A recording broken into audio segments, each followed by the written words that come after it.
Today is July 10th, 2022, and it is day number 20 of my through hike on Camino de Santiago. It is 10 in the morning now. I'm leaving the town of Aviles, and the idea is to hike 18 miles to the city of Oviedo. Today I'm leaving Camino del Norte behind. I really enjoyed hiking on this trail from the city of Irún to the town of Aviles, and I enjoyed a lot the views. But today I head towards the city of Oviedo so I can start Camino Primitivo in the next few days. Camino Primitivo is known to be the hardest Camino leading to Santiago. It goes through a region where they don't have many towns. It's a mountain region with a lot of ascents and descents, but I think I'm ready for this now.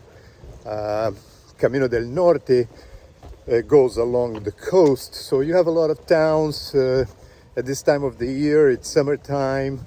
A lot of these towns are kind of crowded with tourists, and so I think I'm ready to experience a Camino going through a region in Spain, which I think it's not so touristic. The way today is not very popular among hikers. Just a few hikers that decide to skip the city of Gijón. They hike from Vila Viciosa to the city of Oviedo, and then they come back to Camino del Norte from Oviedo to Aviles, and they will take this route that I'm taking, except that I'm doing the other way around. I'm going from Aviles to Oviedo. So we'll see how the day is going to be like. It's the forecast is for clear skies. It's summer temperatures, I think, are here to stay. The last few days have been quite hot, especially after lunchtime. So one needs to drink a lot of water. But we'll see how the day is going to be like.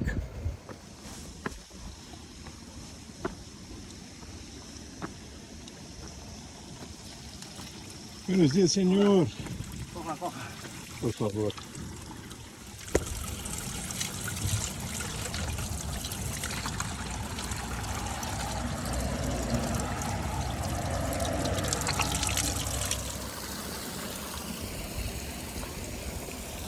Fresh water. Hola, bom camino. Bom camino. Hello. I have already met a few hikers today who are walking in the opposite direction that I am heading to. And these are people who took the detour they have right after the town of Vila Viciosa that leads pilgrims to the city of Oviedo. So these hikers are coming from Oviedo to the town of Aviles, where they will rejoin Camino del Norte. I did not take the detour to Oviedo. I went through the city of Gijón and later to the town of Aviles, so I could visit Centro Niemeyer. And today I'm walking towards Oviedo because that's where I'm gonna start hiking on Camino Primitivo. So only 5% of hikers do hike on Camino Primitivo. It's considered to be the most difficult Camino they have going to Santiago. So many hikers just they'll skip the section of Gijón, they'll go through Oviedo, but then they go back to Camino del Norte. And I'm doing something a little bit different. Is I went through the city of Gijón, and now I'm heading towards Oviedo, so I can hike on Camino Primitivo. I'm looking forward to that.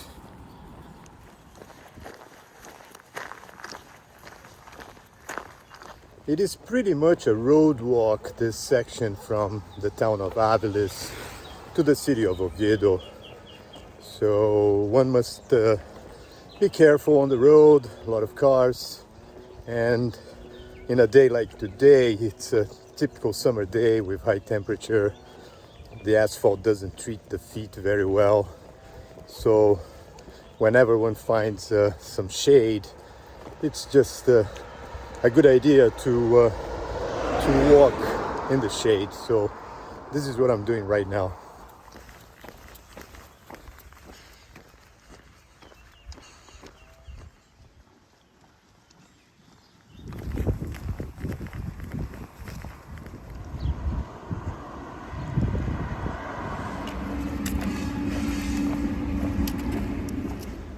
Since I'm no longer on Camino del Norte, I'm going to allow myself to make some comments about what I think a hiker who's never done Camino de Santiago should do, either hiking Camino Francés or Camino del Norte.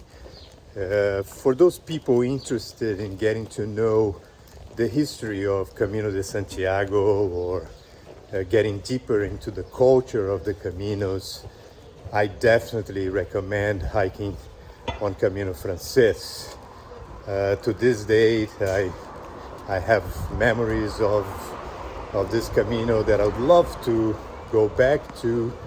It's just that I don't feel I'm ready to hike on the same way.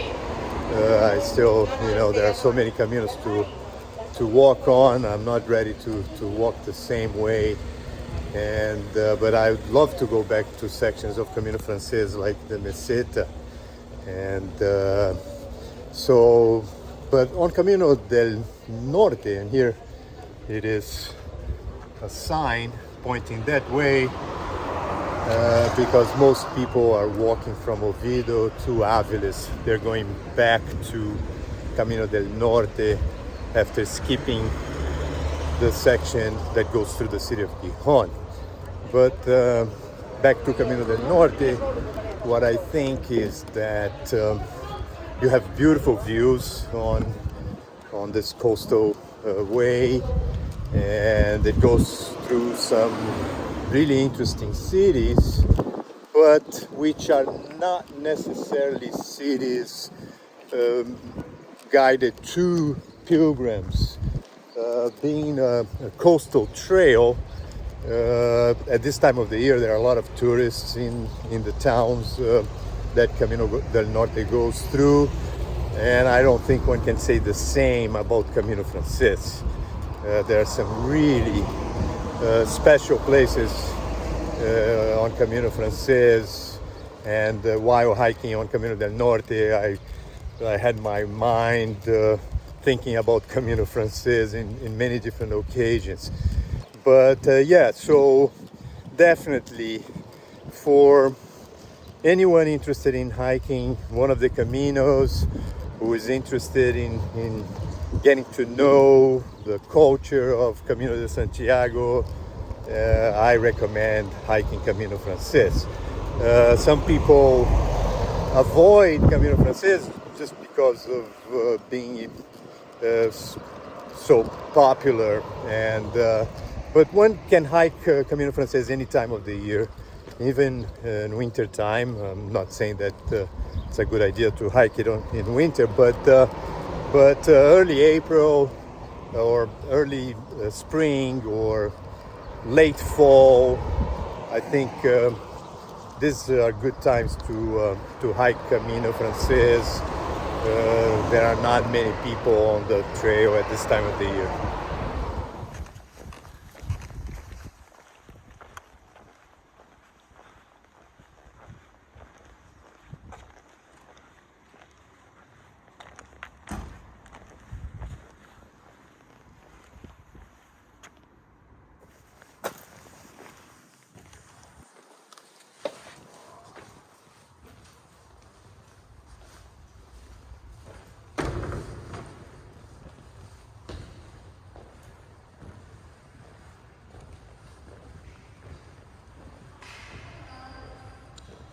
Olá. Sí.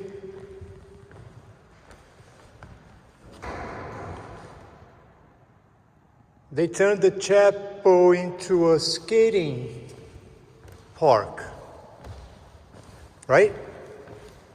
La capela ahora no es más una capela, es un parque para skate. ¿Perdón? La capela, ¿qué pasó con la capela? ¿Que quiere visitarlo, hacer fotos? Sí. Bueno, pues tiene que pagar, son 5 euros la visita, ¿eh? Ok. Pero lo que hacen aquí ahora, señora. Lo que hacen es que Skate. Sky. Yeah, no es más una capela. No. Ah, entonces no hay necesidad de visitarla. Ok, gracias. Ya, pero las fotos las lleva, ¿no? Sí.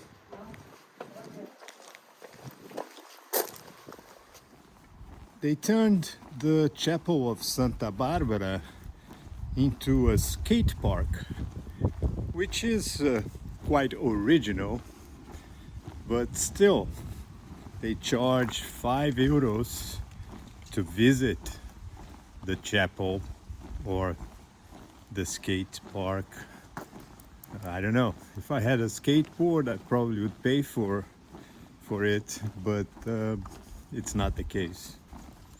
Un trago no, tráigame otra botella, hoy su amigo me vuelve a traer. Un trago no, tráigame otra botella. Yesterday I had the privilege to visit the exhibit they are having in Centro Niemeyer of a Spanish photographer called Gabriel Collado. He's one of the premier photographers of the second half of the 20th century in Spain. He was mostly taking pictures in the 60s and with his Leica camera, taking only black and white pictures of his family, friends, people around him. It was a very nice exhibit, very inspiring, and I was kind of wondering if these famous documentary photographers or street photographers of the 60s who were mostly taking pictures in black and white with their Leica cameras, if they were alive today, what would they be doing?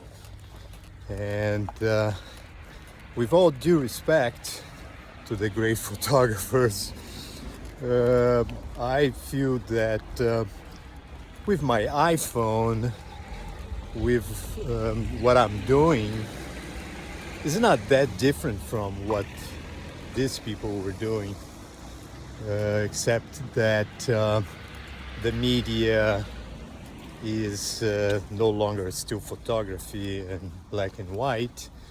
It is video where I'm able to record sound and image. So yeah, I think that if the great photographers of the late 20th century were alive this day, they would be with their smartphones and not only taking pictures, I mean recording images and sound. And this is what I do when I'm on a trail. I think the two things, they go together. I certainly cannot separate these two things today. I mean, walking and taking pictures or doing videos, recording sound. This is what I like to do, what I started doing when I was a teenager, by the way. That's when I started taking pictures, and to this day I enjoy it very much, and it's such a special thing to be able to, with a smartphone, record videos and edit. So basically that's what I do. During the day I'm shooting all day long when I'm on the trail, and at night I have to edit. So, you know, select music and assemble images together to try to make a story out of the whole thing I did during the day. So yeah, so once again, with all due respect to the great photographers like Cartier-Bresson, Eugene Smith, and so many others. I mean, these are great photographers. I'm no one compared to them. So, but definitely, I feel like, you know, I'm doing something here.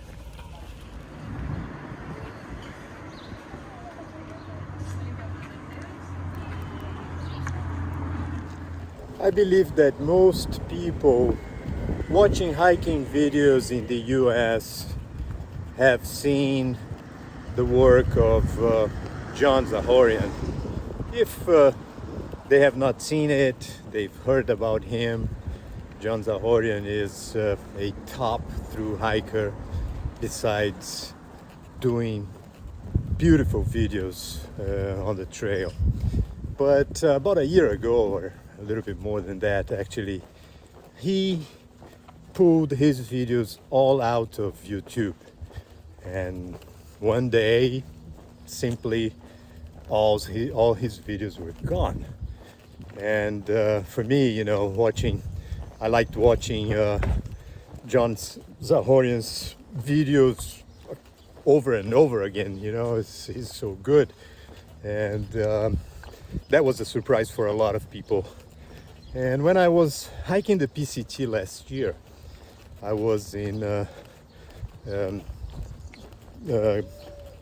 Kennedy Meadows South, and I was just hanging around in the cafe area, and I saw John Zahorian sitting at a table eating a burger. So I couldn't resist. I came to him and I told him, well, first, excuse me for bothering you while you're eating your burger, but I gotta ask you, why did you take your videos out of YouTube? And he answered me that he thought they were too personal, and perhaps, you know, that got to be too much for him. And I remember telling him, well, that's what made them good. The fact that they are personal, and that's what has people interested in watching your videos. And let me tell you something, your videos are to be watched many times. So please bring them back. Put your videos back on YouTube. And he looked at me, he kind of smiled. I didn't want to be bothering him, you know, he was having his burger. But anyway, I see that slowly he's bringing his videos back to YouTube, and I cannot stop thinking that short conversation we had made him think about it, and he's bringing his videos back. And I'm so happy, because John Zahorian is a true inspiration, as I've said, not only as a video maker but as a true hiker. He's certainly one of the top.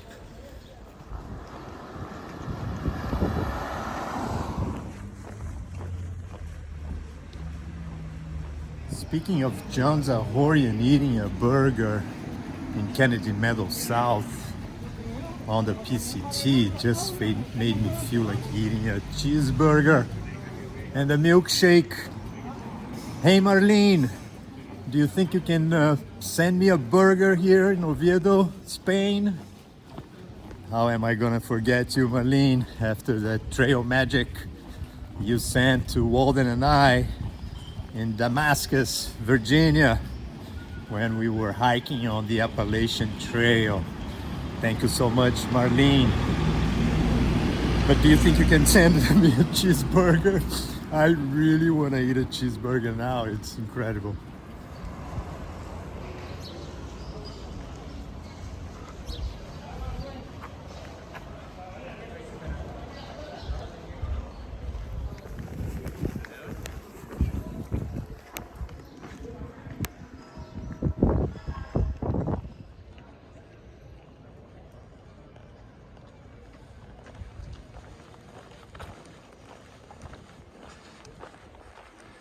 Oviedo, the place of birth of the Camino de Santiago.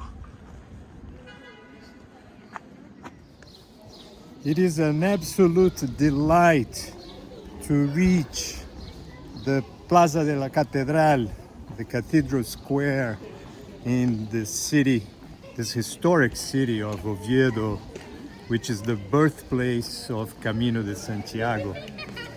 I hiked 18 miles today. It was a very hot day.